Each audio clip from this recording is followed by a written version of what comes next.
Bismillahirrahmanirrahim. Perkenalkan, nama saya Suryani dengan NIM N1D1191109.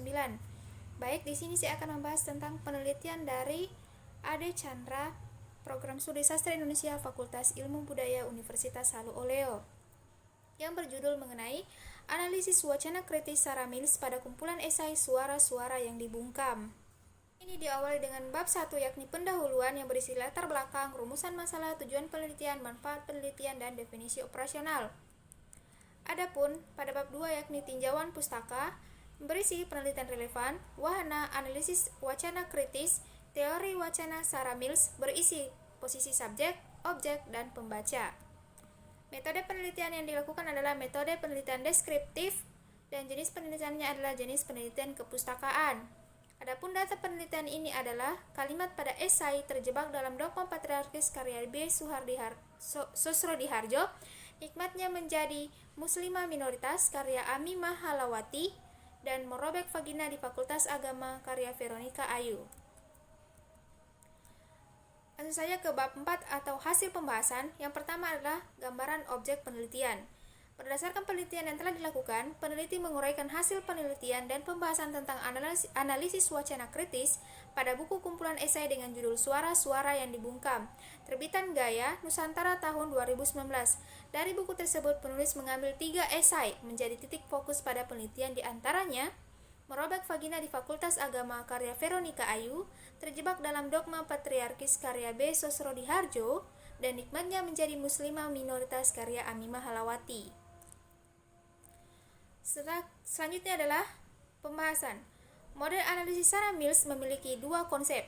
Konsep pertama adalah posisi subjek, objek.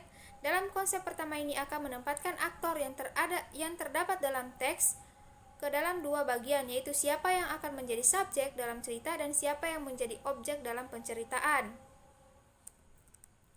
Pertama, Merobek Vagina di Fakultas Agama. Posisi subjek dalam esai ini ditempati oleh Tiur sebagai narator dalam cerita. Tiur menjadi subjek karena dia menjelaskan objek, yaitu ibu mertua, suami, dan Anton. Ketiga tokoh tersebut menduduki posisi objek karena kehadirannya dijelaskan oleh Tiur, sehingga tidak memiliki kesempatan untuk membela diri.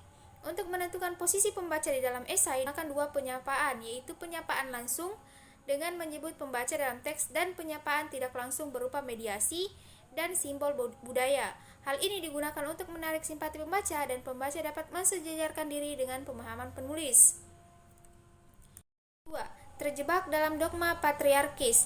Posisi subjek dalam esai ini ditempati oleh tokoh aku sebagai narator dalam cerita. Walaupun B. Sosrodiharjo menjadi penulis esai ini, akan tetapi tokoh aku tetap menyandang diri sebagai perempuan. Aku menjadi subjek karena dia menjelaskan objek, yaitu sahabat yang dipanggil twins dan pacar dari twins. Kedua tokoh tersebut menduduki posisi objek karena kehadirannya dijelaskan oleh tokoh aku, sehingga tidak memiliki kesempatan untuk membela diri. Bahkan tokoh pacar twins hampir tidak mengambil andil dalam permasalahan yang dialami kedua tokoh sebelumnya, sehingga kehadirannya hanya pelampiasan kesalahan. Untuk menentukan posisi pembaca dalam esai ini digunakan hanya penyapaan tidak langsung berupa mediasi dan simbol budaya. Hal ini digunakan untuk menarik simpati pembaca dan pembaca dapat mensejajarkan diri dengan pemahaman penulis. Ketiga, nikmatnya menjadi muslimah minoritas. Posisi subjek dalam esai ini ditempati oleh tokoh saya sebagai narator dalam cerita. Tokoh saya di sini adalah seorang perempuan.